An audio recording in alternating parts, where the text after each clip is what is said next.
यहाँ पे आए बने की डीडीसी मैडम श्रीमती रीता देवी जी और जितने भी रिस्पेक्टेड पर्सनैलिटीज यहाँ पे आई हुई हैं, रविदास कमेटी के मेंबर्स और तमाम जनता जो यहाँ पे आई हुई हैं, मेरे बुजुर्ग, माताएं, बहनें, छोटे छोटे बच्चे, इन सबको मेरी तरफ से रविदास जयंती जी की हार्दिक शुभकामनाएं।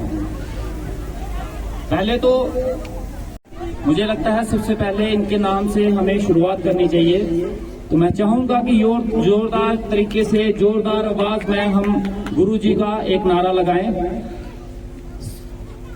संत श्री गुरुदास महाराज जी की, गुरुदेव महाराज की, गुरुदेव महाराज जी की।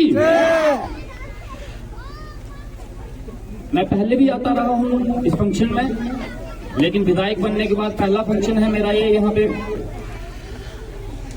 पिछली बार जब फंक्शन में आया था तो मैंने आपसे एक बात की थी, मैंने कहा था कि ये मंदिर तो बहुत अच्छा बना है, लेकिन मैं चाहता हूँ कि यहाँ पे पूजा रोज होनी चाहिए। कोई एक पंडित यहाँ पे, कोई पुजारी यहाँ पे अपॉइंट करो जो सुबह शाम मंदिर में पूजा करे, और शायद वो हो भी रहा है मेरे ख्याल से। अगर नहीं हो रहा अभी भी, तो मैं आप भी रिक्वेस्ट करूंगा कि किसी ना किसी को यहाँ पे डिप्यूट करो जो सुबह शाम पूजा करे। ये मंदिर सिर्फ आज के दिन खुले और पूरा साल बंद रहे तो ये मंदिर की, मुझे लगता है गुरु महाराज की जो मूर्ति लगाई गई है उसका भी कहीं ना कहीं अपमान है। तो यहाँ पे पूजा करने के लिए किसी ना किसी पंडित को अपॉइंट किया जाए। ये लड़की है बहुत अच्छा, इस लड़की को हर महीने 1000 रुपया मेरी तरफ से जाएगा, ये मैं इसको दूंगा।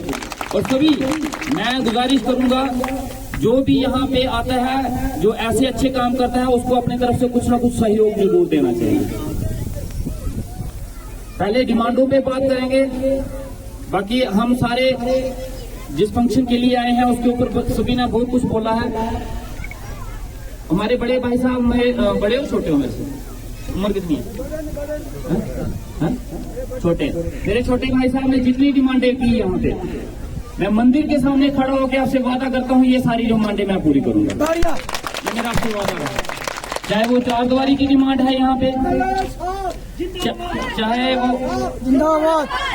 चाहे वो अम्बेडकर साहब की मूर्ति लगाने की डिमांड है यहाँ पे, चाहे और जितनी भी डिमांडें इन्होंने यहाँ पे बोली है, मेरा आपसे वादा रहा कि अगले साल जब रविदास जयंती जी में यहाँ पे मिलेंगे तो उससे पहले पहले ये सारी डिमांडें पूरी होंगी। वो कैसे होंगी, कैसे करूंगा, वो मेरी जिम्मेवारी है। गुरु रविदास जी अपने आप में ज्ञान है, अपने आप में किताब है, और सबसे ज्यादा जरूरी है, मैं आज भी जब यहाँ से यात्रा निकल रही थी तो मैं विजिटर जी से बात कर रहा था कि जरूरी है छोटे छोटे बच्चों को इस फंक्शन में लाना, छोटे छोटे बच्चों को इन सभाओं में लाना, फंक्शन में लाना, मंदिर में लाना। क्यों? क्योंकि आज का जमाना जो है वो मॉडर्नाइजेशन की तरफ जा रहा है, वेस्टर्न कल्चर की तरफ जा रहा है, लेकिन हमारा समाज, हमारा देश, हमारा भारत, ये हमेशा से साधुओं, संतों की, ऋषि मुनियों की, पीर फकीरों की धरती रही है।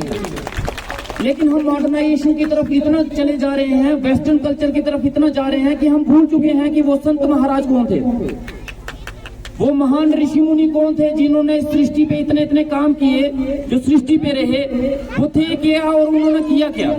शायद आज छोटे छोटे बच्चों को हम पूछेंगे तो बड़े सारे ऐसे बच्चे होंगे जिनको गुरु जी का नाम भी पता नहीं है। तो ये हमारे लिए एक बहुत बुरी बात है और एक संकेत है हमारी तरफ कि हमारा समाज और हमारा सनातन धर्म किस तरफ जा रहा है। अगर हमें अपने सनातन धर्म को अपने सनातन धर्म को बचाना है और बढ़ाना है तो जरूरी है कि अपने बच्चों के बीच में हम गुरुओं की, ऋषि मुनियों की बातें करें, उनको सुनाएं, उनके जीवन के बारे में सुनाएं, उनकी स्टोरी सुनाएं। आज के टाइम में अगर किसी बच्चे को पूछोगे कि आपका हीरो कौन है तो वो बोलेगा सलमान खान, उसको बोलेगा आपका हीरो कौन है, कोई बोलता है ऋतिक रोशन को, लेकिन कोई भी गुरु जी का नाम नहीं लेगा, कोई किसी संत महात्मा का नाम नहीं लेगा। क्यों? इसमें उस बच्चे की गलती नहीं है, इसमें गलती है उसके माँ बाप की, क्योंकि उन्होंने कभी अपने बच्चों को उनके बारे में बताया ही नहीं कि उनका कितना योगदान रहा हमारे समाज में। आज हम जिस समाज में रह रहे हैं, शायद आज वो दौर नहीं है जिस दौर में हमारे गुरुजी पैदा हुए, आज वो दौर नहीं है जिस दौर में भीमराव अम्बेडकर जी पैदा हुए। अगर उस दौर में हम जैसे लोग, लेकिन उन्होंने अपने जीवन को हमारे लिए समर्पित कर दिया, इस समाज के लिए समर्पित कर दिया, इस देश के लिए समर्पित कर दिया। आज के टाइम में शायद इतना जात पात इतना नहीं होगा, छूत छात नहीं होगा, लेकिन उस वक्त वो था। भगवान ने एक इंसान बनाया, लेकिन इंसान ने क्या क्या बनाया? इंसान ने हिंदू बनाया, मुस्लिम बनाया, जात पात बनाई, हर एक चीज को बांट दिया। भगवान ने जब पैदा किया तो किसी के पीठ पे कोई ठप्पा लगा के नहीं भेजा कि तू हिंदू है या मुसलमान है। किसी को ये लिख के नहीं, सर्टिफिकेट दे के नहीं भेजा कि तुम इस जाति के हो। वो हम जिस खानदान में पैदा हो गए, उन्होंने उस खानदान का हमें रीत सिखा दी कि भाई तुम इस कुल से हो, तुम इस बरादरी से हो, तुम इस जाति से हो। लेकिन भगवान ने ये सिर्फ एक इंसान बनाया था, लेकिन हमने क्या क्या बना दिया। और हम इतने लालची इंसान हैं कि हमने अपने फायदे के लिए ये जमीन बांट दी, ये पेड़ बांट दिए, जंगल बांट दिए, जहां तक कि पानी भी बांट दिया। शुक्र करो हमारे हाथ में हवा नहीं है। अगर हवा होती तो हम वो भी रोक देते। हम बोलते मेरे घर से अगले घर को हवा ना जाए, मैं हवा अपने पास ही रखूं। शुक्र करो हवा को रोकने की पावर हमारे पास नहीं है। आज हमें सोचना पड़ेगा कि हम कर क्या रहे हैं। अगर गुरु जी का जन्मदिन मना रहे हैं तो हमें उनकी बताए हुए रास्ते पे चलना पड़ेगा। अगर हम नहीं चलते हैं तो फिर ये गुरु जी का जन्मदिन मनाने का कोई फायदा नहीं है, अगर हम उनके बताए हुए रास्ते पे नहीं चल सकते तो। जात पात ये जहर है हमारे समाज में। ये हिंदू मुस्लिम जात पात बरादरी ये जहर है, जहर। ये इंसान को इंसान से अलग करता है, हमें एक दूसरे से अलग कर रहा है। और इसी चीज को खत्म करने के लिए रविदास जी ने अपना पूरा का पूरा पूरी जिंदगी दे दी। कई बार ऐसा हुआ कि कई चुनौतियां उनके कदमों में आई। एक बार का किस्सा मैं आपको सुनाता हूँ। जब गुरु रविदास जी के पिताजी की मृत्यु हो गई तो वो घाट पे लेके गए हरिद्वार में, कि हरिद्वार में जब उनका अंतिम वो करते हैं, संस्कार करते हैं, तो लोगों ने रोक दिया, नहीं आप इस घाट पे नहीं कर सकते। ये जो पानी है ये इस मोहल्ले की तरफ जाता है, ये इस जगह आगे को जाता है, हमने ये पानी पीना है तो ये पानी दूषित हो जाएगा, आपको परमिशन नहीं है। गुरु रविदास जी उस वक्त उनके पिताजी का देहांत हुआ था।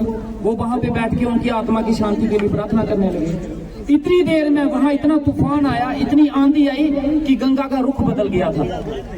और गंगा जिस गांव की तरफ बहती थी उस तरफ ना बहने के बजाय दूसरी तरफ बहने लगी, और वहां पे जो उनका शव था वो उस गंगा में विलीन हो गया। तो गंगा अपने साथ लेके चले गए। हम उस समाज में रहते हैं जहाँ जात पात और हिंदू मुसलमान के लिए कोई जगह नहीं है। अगर हम ये करते हैं तो हमें इंसान कहलाने का भी कोई हक नहीं है। एक बार गुरु जी को महाराज राजा के सामने पेश कर दिया गया कि ये इस जाति का है, इसको पूजा पाठ करने का कोई हक नहीं है। ये जनेऊ धारण करते हैं, इनको जनेऊ धारण करने का हक नहीं है, ये जनेऊ धारण नहीं कर सकते।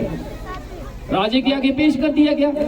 गुरुजी ने बोला जनेऊ तो हर कोई धारण कर सकता है, इसमें क्या हो गया, मैं भी इंसान हूँ, ये अपनी पूजा करते हैं। उन्होंने कहा नहीं। गुरुजी ने अपने अंदर से 4 जनेऊ निकाल के दिखाए। एक सोने का था, एक चांदी का था, एक तांबे का था, एक लोहे का था। 4 जनेऊ अंदर से अपने शरीर के अंदर से निकाल के दिखाए। उन्होंने बोला आप तो जनेऊ बाहर से पहनते हो, मेरे तो जनेऊ अंदर में है। उस दिन उन्होंने वो जनेऊ निकाल, और राजा जो था वो उनके कदमों में गिर गया। वो जनेऊ उस दिन उन्होंने राजे को समर्पित कर दिए, और तब से लेके आखिरी दम तक ना गुरुजी ने जनेऊ पहना और ना उन्होंने तिलक लगाया। उन्होंने ये प्रथा ही छोड़ दी। लेकिन भक्ति में वो सबसे ऊपर थे। उनको संत शिरोमणि कहा जाता है। उनको सिर्फ गुरु नहीं कहा जाता, सिर्फ संत नहीं कहा जाता, संत शिरोमणि कहा जाता है। जो संतों में सबसे ऊपर होते हैं, सबसे बड़े होते हैं, उनको संत शिरोमणि कहा जाता है। और वो संत शिरोमणि ऐसे ऐसे हमारे समाज में रहे हैं। लेकिन आज जरूरत है हमें उनके रास्ते पे चलने की। आज जरूरत है। आज हमारा समाज जो है, कुछ लोग हमारे समाज में उठते हैं और जात पात के नाम पे हमें डिवाइड करते हैं।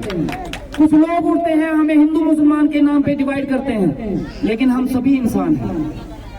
जैसे मेरे छोटे भाई लेखराज ने बोला कि हम सबका खून एक है। अब चेक करके देखो, सबका रंग एक जैसा है। और इनकी एक बात मुझे बड़ी अच्छी लगी, गुरु का मतलब है जो अंधेरे से उजाले की तरफ लेके जाता है, वो उसको गुरु कहते हैं। 2 तरह के टीचर होते हैं, जो सिखाते हैं उसको टीचर बोलते हैं इंग्लिश में। लेकिन हमारे समाज में 2 तरह के उनको जो है सम्मान दिए गए हैं। एक शिक्षक बोला गया है, एक गुरु बोला गया है। अब शिक्षक और गुरु में क्या फर्क है? शिक्षक वो हुआ जो शिक्षा देता है, जो पढ़ाएगा आपको और पढ़ाने की फीस भी देगा।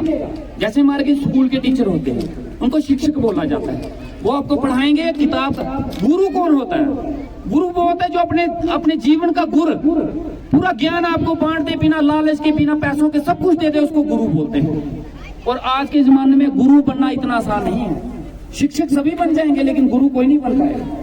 और जो गुरु बन पाता है उन्हीं को ही पूजा जाता है हमारे समाज में। और आज हमारी जरूरत है उनके रास्ते पे, उनके बताए हुए कदमों पे चलने की।